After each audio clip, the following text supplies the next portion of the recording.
3 things that I want to leave with you. Just these 3. I could do 10. I could do a whole life class. But just these 3 things will carry you if you let them. First and foremost, knowing who you are. Knowing who you are. Being able to answer this question, who am I and what do I want? You know, many times when I go out of the country, I am baffled by that question. To explain what is your occupation. I've stood there for 10 minutes. Well, am I a talk show host? Well, I'm more than a talk show host. Am I a businesswoman? I'm a businesswoman. I'm more than a businesswoman. Am I an entrepreneur? I'm more than an entrepreneur. So I just leave it blank or self-employed. So I'm not asking for the roles that you play as daughters. I'm not asking that question. What are the roles that you play as a daughter, as a friend, as a sister? You're going to be a lawyer. You're going to teach. Pharmacist. I'm asking the bigger question of who am I? Who am I really? My answer is I am God's child. I am that which is born of all that is. I am, as Pierre de Chardin said, a spiritual being having a human experience. Come trailing the breath of the ancestors yet, but trailing the breath of the angels, and understanding that because I am connected to the source of all that is possible for me. That's who I am. And what do I want? I don't want to just be successful in the world. I don't want to just make a mark or have a legacy. The answer to that question for me is I want to fulfill the highest, truest expression of myself as a human being. I want to fulfill the promise that the Creator dreamed when He dreamed the cells that made up me. What do I want? You must have some kind of vision for your life. Even if you don't know the plan, you have to have a direction in which you choose to go. I never was the kind of woman who liked to get in a car and just go for a ride. I had a boyfriend who would say, let's just go for a ride. I want to know, where are we going? Do we have a destination? Is there a plan, or are we just riding? What I've learned is that's a great metaphor for life. You want to be in the driver's seat of your own life, because if you're not, life will drive you. Knowing who you really are in this space and time that we embody. That's number 1. What do you want? Who are you? Number 2, you must find a way to serve. Martin Luther King said that not everybody can be famous, but everybody can be great, because greatness is determined by service. Now, we live in a world where everybody wants to be famous, and where we admire people for just being famous.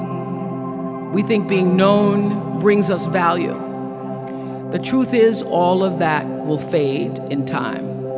In 3 years, you won't be able to name the housewives of Atlanta. The real truth is service, and the significance that you bring to your service is that which is lasting. So to be able to, whatever your occupation or job or talent or gift is, our honorees today getting doctorate degrees, to apparently opposite fields, HIV and AIDS and the spoken word. But what they have in common is service, using the spoken word in service to community and the world, using your knowledge and information about HIV and AIDS and medicine in service to the world. And if you look at all the most successful people in the world, Whether they know it or not, they have that paradigm of service. Everybody's talking about Mark Zuckerberg and IPO. Service. Jay-Z rapping. Service. Through the word, to people, through song. For many years, I was really just happy to be on TV, and people would stop and say, "Oh, you on TV?" "Yeah, I'm on TV. I like being on TV. It's a nice job." And it was about the time that I received my honorary doctorate from Spelman around 1993. So I don't know if that had something to do with it. I thought of myself as Dr. Winfrey. That I went back and I took a long look at what it was I was doing on TV, and made a decision that I was no longer going to just be on TV, but I was going to use TV as a platform, as a force for good, and not be used by TV. And I will tell you, my decision to make that significant change in the way I operated on television, using television as a service, changed my career exponentially. Service through medicine, service through art. Using whatever it is you produce, your product, as a way of giving back to the world. When you shift the paradigm of whatever it is you choose to do to service, and you bring significance to that, success will, I promise you, follow you. Service and significance equals success. That's number 2. Number 3, it's so simple, but so hard to do. Always do the right thing. Be excellent. People notice. Think of how you notice. You go to Taco Bell, somebody gives you an extra napkin and some sauce. You notice. You want to go back to that person. Because even at Taco Bell, excellence shows itself. Be excellent. Let excellence be your brand. Everybody talks about building a brand. I never even knew what that was. When people would say, "You're a brand," I would say, "No, I'm just Oprah." What I recognize now is that my choice to, in every way, in every example, in every experience, to do the right thing and the excellent thing is what has created the brand. And what I know is that when you are excellent, you become unforgettable. People remember you. You stand out. Regardless of what it is, you become an unforgettable woman. And that is what we all want. We want to be unforgettable and not forgettable. So doing the right thing, even when nobody knows you're doing the right thing, will always bring the right thing to you. I promise you that. Why? Because the third law of motion is always at work. For every action, there's an equal and opposite reaction. That is so true in all of our lives. That's what Newton said. Celia in The Color Purple said it. Everything you even try to do to me. You just have to do the right thing, and the right thing will follow you even when people don't support it. I remember many times on my show. There are many shows y'all never saw. And the reason you didn't see them is because I got the last vote. And I remember 2010, my team, hardest working team in television, had done this interview with a woman who turns out she was a Sunday school teacher by day and a sex addict at night. And they were like, "You won't believe it. We got her going out, and we got her with the men, and we get to show her," and she was willing to show us everything. I sat down with a woman for an interview that was taped. And during the process of the interview, I said, "Why are you doing this?" And she said, "Oh, I want to help people. I want to tell my story and I want to help people." I said, "Do you have children?" She says, "Yes, I have a 10-year-old son." I knew right then, this is never going to see the light of day. So we got off the air and I said to the lady, we are not going to air that show. And she said, why? My producer said, why? She knew she was being filmed. She knew what she was saying. She knows what I said, because her son will never get over it. Her son will never get over it. And it's not worth a rating point to me. Not worth a rating point to me to know that there's a 10-year-old boy who's destroyed because his mother went on the Oprah Winfrey show and told all her business. You do the right thing, even when other people think it may not be. And oftentimes, when you make a decision to do the right thing, immediately you're faced with doubt. Was that the right thing? Was that the right decision? I don't know. Was that the right thing? You always know it's the right thing, when in the end, there is peace. You are rewarded by peace in knowing that you did the right thing.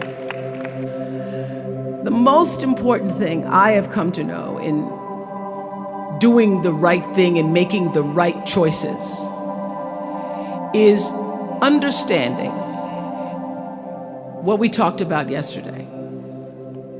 All of you leaving here have the potential for enormous success. There's a price that comes with that. People don't always like you, and they're not always happy for you. And if you surround yourself with people who are not accustomed to your success, they become fearful. They become scared because you are reflecting back something to them that they don't recognize. Now, they're not going to say, you know, I'm very fearful, because you're reflecting back to me something I don't recognize. They're going to say, you know what they're going to say? They're going to say, who she thinks she is. Who she thinks she is. That only happens when you are around people who do not mean and want and aspire to the best for you. People who want the best for you want you to be your best. So my greatest advice to you is to surround yourself with people who are going to fill your cup until your cup runneth over. So when people say you're so full of yourself, you can say, yeah, I'm so full, my cup runneth over.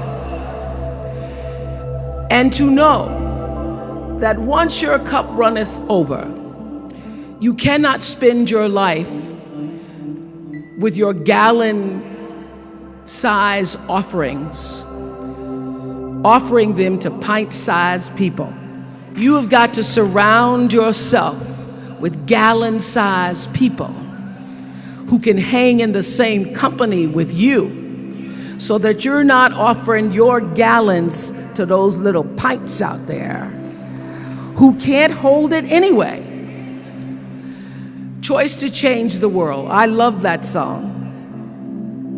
I love hearing you all sing that song. And what I know for sure is that the biggest choices begin and end with you, your internal big questions. Who do I want to be in the world? My relationship to source energy, to all that is God. I'm not talking about what you believe in God. I'm talking about your experience of that which is all life, which is divine and universal. I'm talking about the big deal. Being connected and aligned with that. When you are tuned in and charged into that, whenever you feel empty, you go inside yourself and you connect to the source, and you know that all things are possible. Choose to do the right thing in service and significance.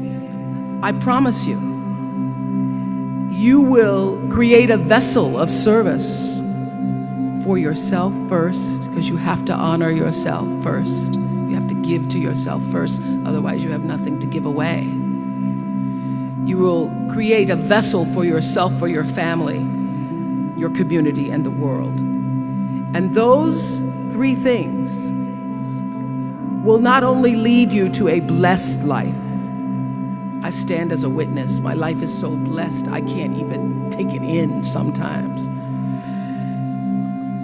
It will lead you not just to a gifted life and a rewarding life that fills you up, but a sweet life. That's what you want.